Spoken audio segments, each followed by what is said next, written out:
آج سے ہم اس صدی کے عظیم مسلمان رائٹر نسیم حجازی صاحب کا مارکۃ الآرا ناول داستان مجاہد سلسلہ وال شروع کر رہے ہیں۔ آپ سب سے بھی درخواست ہے کہ اس ناول کو اپنے بچوں کو ضرور سنوائیں تاکہ وہ بھی اسلام کے ابتدائی دور کی روشن تاریخ سے آگاہ ہو سکیں۔ داستان مجاہد by Naseem Hijazi, chapter 1 Sabira. سورج کئی بار مشرق سے نکل کر مغرب میں غروب ہوا۔ چاند نے اپنے مہینے بھر کا سفر ہزاروں بار طے کیا۔ ستارے لاکھوں بار رات کی تاریکی میں چمکے اور صبح کی روشنی میں غائب ہو گئے۔ ابن آدم کے باغ میں کئی بار بہار اور خزاں نے اپنا اپنا رنگ جمایا۔ جنت سے نکالے ہوئے انسان کی نئی بستی ایک رزم گاہ تھی جس میں فطرت کے مختلف عناصر ہمیشہ برسرے پیکار رہے۔ طرح طرح کے انقلابات آئے، تہذیب و تمدن نے کئی چولہے بدلے، ہزاروں قومیں قعر مذلت سے اٹھیں اور آندھی اور بگولا بن کر ساری دنیا پر چھا گئی، لیکن قانون فطرت میں کمال اور زوال کا رشتہ ایسا مضبوط ہے کہ کسی کو بھی ثبات نہیں۔ وہ قومیں جو تلواروں کے سائے میں فتح کے نعرے بجاتی ہوئی اٹھیں، طاؤس اور رباب کے تانوں میں مدہوش ہو کر سو گئیں۔ کوئی اس نیل گوں آسمان سے پوچھے جس کے وسیع سینے پہ گزرے ہوئے زمانے کی ہزاروں داستانی نقش ہیں، جس نے قوموں کو بنتے اور بگڑتے دیکھا ہے، جس نے بڑے بڑے جاور بادشاہوں کو تاج و تخت سے محروم ہو کر گدھاؤں کا لباس پہنے اور گدھاؤں کو اپنے سر پر تاج رکھتے دیکھا ہے۔ ہو سکتا ہے ان داستانوں کے بار بار دہرائے جانے سے کچھ بے نیاز ہو گیا ہو، لیکن ہم یقین سے کہہ سکتے ہیں کہ صحرائے نشینان عرب کی ترقی اور تنزلی کی طویل داستان میں جو ربع مسکوں کی تمام داستانوں سے مختلف ہے، اسے ابھی تک یاد ہوگی۔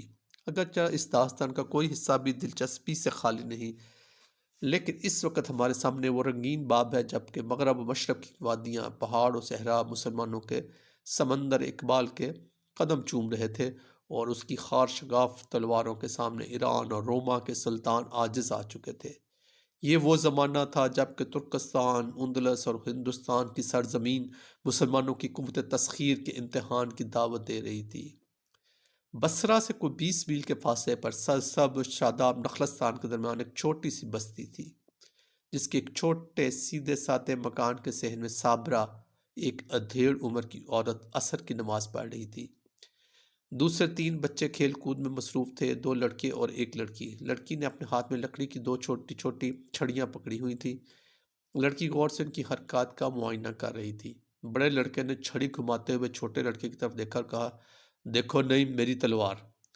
چھوٹے لڑکے نے بھی اپنی چھڑی گھمائی اور کہا، میرے پاس بھی تلوار ہے، آؤ ہم جنگ کریں۔ تم رو پڑو گے، چھوٹے لڑکے نے جواب دیا۔ تو پھر آؤ، بڑے نے تن کر کہا۔ معصوم بچے ایک دوسرے پر وار کرنے لگے اور لڑکی قدرے پریشان ہو کر یہ تماشا دیکھنے لگی۔ اس لڑکی کا نام عذرا تھا، چھوٹے لڑکے کا نام نعیم اور بڑے کا نام عبداللہ تھا۔ عبداللہ نعیم سے 3 سال بڑا تھا۔ اس کے ہونٹوں پہ مسکراہٹ کھیل رہی تھی، لیکن نعیم کے چہرے سے ظاہر ہوتا تھا کہ وہ واقعی میدان کارزار میں کھڑا ہے۔ نعیم وار کرتا اور عبداللہ متانت سے روکتا۔ اچانک نعیم کی چھڑی اس کے بازو پر لگی۔ عبداللہ نے قدرے غصے سے آ کر وار کیا۔ اب نعیم کی کلائی پر چوٹ لگی اور اس کے ہاتھ سے چھڑی گر گئی۔ عبداللہ نے کہا، دیکھو اب رونا مت، میں نہیں تم رو پڑو گے۔ نعیم نے غصے سے لال پیلا ہوتے ہوئے جواب دیا اور زمین سے ایک ڈھیلا اٹھا کر عبداللہ کے ماتھے پر دے مارا۔ اس کے بعد اس نے چھڑی اٹھائی اور گھر کی طرف بھاگ کھڑا ہوا۔ عبداللہ بھی سر سہلاتا ہوا اس کے پیچھے بھاگا، لیکن اتنی دیر میں نعیم صابرہ کی گود میں چھپنے کی کوشش کر رہا تھا۔ امی امی، بھائی مارتا ہے، اس نے کہا۔ عبداللہ غصے سے ہونٹ کاٹ رہا تھا، لیکن ماں کو دیکھ کر خاموش ہو گیا۔ ماں نے پوچھا، عبداللہ کیا بات ہے؟ اس نے جواب دیا، امی اس نے مجھے پتھر مارا ہے۔ تم لڑے کیوں تھے بیٹا؟ صابرہ نے نعیم کے سر پر ہاتھ پھیرتے ہوئے پوچھا۔ ہم تلواروں سے جنگ کر رہے تھے، اس نے میرا ہاتھ توڑ دیا، پھر میں نے بھی بدلہ لے لیا۔ تلواروں سے؟ تلواریں تم کہاں سے لائے؟ یہ دیکھو امی، نعیم نے اپنی چھڑی دکھاتے ہوئے کہا، یہ لکڑی کی ہے لیکن مجھے لوہے کی تلوار چاہیے، لے دو نا اماں، میں جہاد پر جاؤں گا۔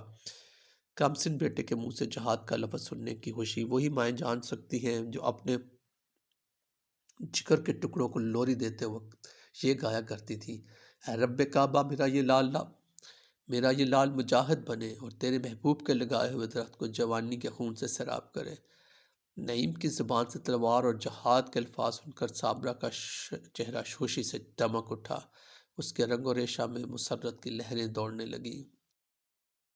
اس نے فرط انبساط سے آنکھیں بند کر لیں۔ وہ ماضی اور حال کو فراموش کر چکی تھی اور تصور میں اپنے بیٹوں کو نوجوان مجاہدوں کے لباس میں خوبصورت گھوڑوں پر سوار میدان جنگ میں دیکھ رہی تھی۔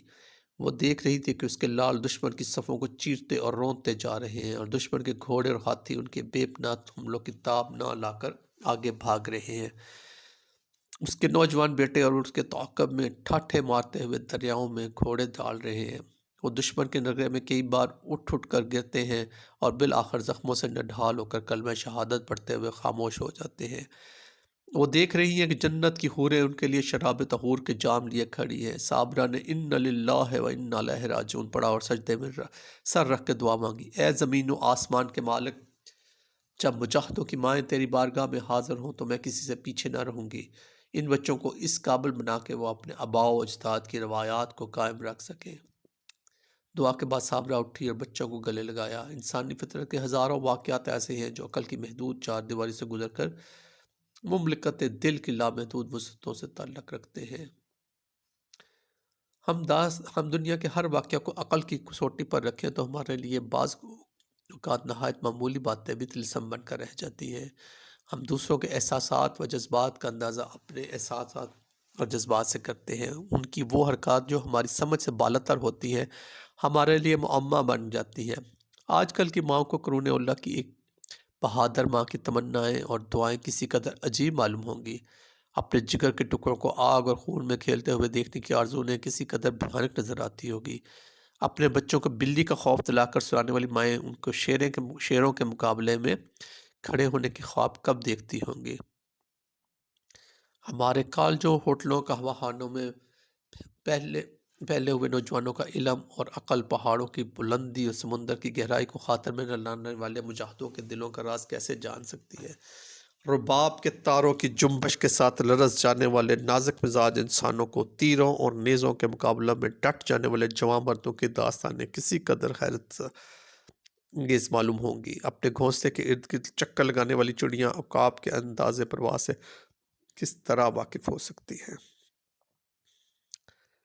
صابرہ کا بچپن اور جوانی زندگی کے نامہموار ترین راستوں سے گزر چکے تھے۔ اس کے رگ و ریشہ میں عرب کے ان شاہ سواروں کا خون تھا جو کفر و اسلام کی ابتدائی جنگوں میں اپنی تلواروں کے جوہر دکھا چکے تھے۔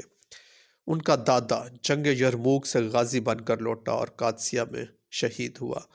وہ بچپن ہی سے غازی اور شہید کے الفاظ سے آشنا تھی، بلکہ یوں کہنا چاہیے کہ اپنی توتی زبان سے ابتدائی حروف ادا کرنے کی کوشش کیا کرتی تھی تو اس کی ماں کا سکھلایا ہوا پہلا فقرہ ابا غازی اور چند دنوں کے بعد کا سبق ابا شہید تھا۔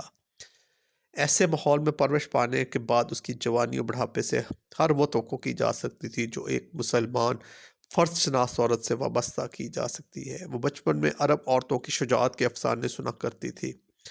20 سال کی عمر میں اس کی شادی عبد الرحمن سے ہوئی۔ نوجوان شوہر ایک مجاہد کی تمام خوبیوں سے راستہ تھا اور وفادار بیوی کی محبت اسے گھر کی چار دیواری میں بند کر دینے کی بجائے ہمیشہ جہاد کے لیے ابھارتی رہی۔ عبد الرحمن جب آخری مرتبہ جہاد پر روانہ ہوا تو اس وقت عبداللہ کی عمر 3 سال اور نعیم کی عمر 3 مہینے سے کچھ کم تھی۔ عبد الرحمن نے عبداللہ کو اٹھا کر گلے لگایا اور نعیم کو صابرہ کی گود سے لے کر پیار کیا۔ چہرے پہ قدرے ملال کے آثار پیدا ہوئے لیکن فوری مسکرانے کی کوشش کی۔ رفیق حیات کو میدان جنگ کی طرف رخصت ہوتا دیکھ کر صابرہ کے دل میں تھوڑی دیر کے لیے طوفان سا موڑ آیا، لیکن اس نے اپنے آنکھوں میں چھلکتے ہوئے آنسوں کو بہنے کی اجازت نہ دی۔ عبد الرحمن نے کہا، صابرہ مجھ سے وعدہ کرو، اگر میں جنگ سے واپس نہ آیا تو میرے بیٹے میری تلواروں کا زنگ آلودہ نہ ہونے دیں گے۔ آپ تسلی رکھیں، صابرہ نے جواب دیا، میرے لال کسی سے پیچھے نہیں رہیں گے۔ عبد الرحمن نے خدا حافظ کہہ کے گھوڑے کی رکاب میں پاؤں رکھا۔ صابرہ نے اس کے رخصت ہونے کے بعد سجدے میں سر رکھ کر دعا کی، اے زمین و آسمان کے مالک، اسے ثابت قدم رکھنا۔ جب شوہر اور بیوی صورت اور سیرت کے لحاظ سے ایک دوسرے کے لیے قابل رشک ہوں گے تو محبت کے جذبات کا کمال کی حد تک پہنچ جانا کوئی نئی بات نہیں۔ بے شک صابرہ اور عبد الرحمن کا تعلق جسم اور روح کا تعلق تھا۔ وہ رخصت ہونے کے وقت لطیف جذبات کو اس طرح دبا لینا کسی حد تک عجیب معلوم ہوتا ہے، لیکن وہ کون سا عظیم الشان مقصد تھا جس کے لیے یہ لوگ دنیا کی تمام خواہشات اور تمناؤں کو قربان کر دیتے تھے۔ وہ کون سا مقصد تھا جس نے 313 کو 1000 کے مقابلہ میں کھڑا کیا تھا؟ وہ کون سا جذبہ تھا جس نے مجاہدوں کو نوارد نے کچھ دریاؤں اور سمندروں میں کودنے، تپتے ہوئے وسیع صحراؤں کو صابرہ کے مکان مداحت پہاڑوں صابرہ نماز کے لیے وضو کر رہی تھی۔ اسے دیکھ کر سوالات کا جواب ایک مجاہد ہی دے سکتا تھا۔ اٹھی اور نوارد الرحمان کو رخصت ہوتے ہوئے 7 مہینے گزر چکے تھے۔ اس بستی کے 4 اور آدمی اس پر قابو پا کر ہمراہ وہ نہیں آئے۔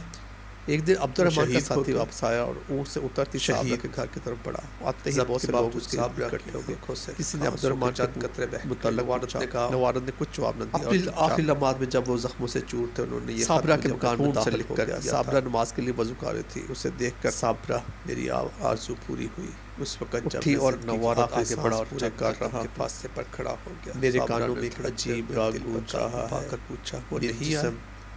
میری روح جسم کی قید سے آزاد ہو کر اس راہ کی گہرائیوں میں کھو جانے کے لیے پھڑا رہی ہے۔ گھاسوں کے چند زخموں سے چور ہونے کے باوجود ایک فرد سی محسوس کرتا۔ آخری لمحات میں جب وہ زخموں سے چور تھے انہوں نے یہ روح ایک ابدی سرور کے سمندر میں غوطے کھا رہی ہے۔ میں اس بستی کو چھوڑ کر ایک ایسی دنیا میں جا رہا ہوں زندگی کی آخری سانس پورے کر رہا ہوں جس کا ہر ذرہ اس دنیا کی تمام میرے کانوں میں ایک عجیب راگ گونج رہا ہے۔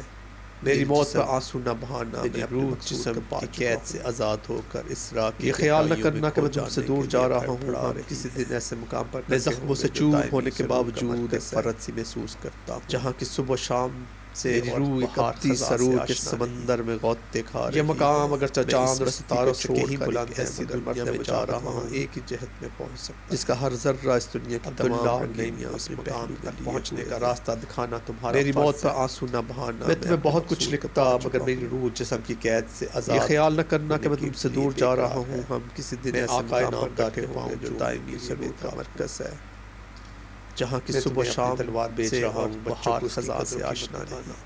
جس طرح یہ مقام اگرچہ چاند اور ستاروں سے کہیں بلند ہے مگر مرد مجاہد وہاں ایک ہی جہت میں مامتا کو اپنے ارادوں میں حائل نہ ہونے دینا اور یہ بتانا کہ مجاہد کی پہنچنے کا راستہ دکھانا تمہارا فرض ہے۔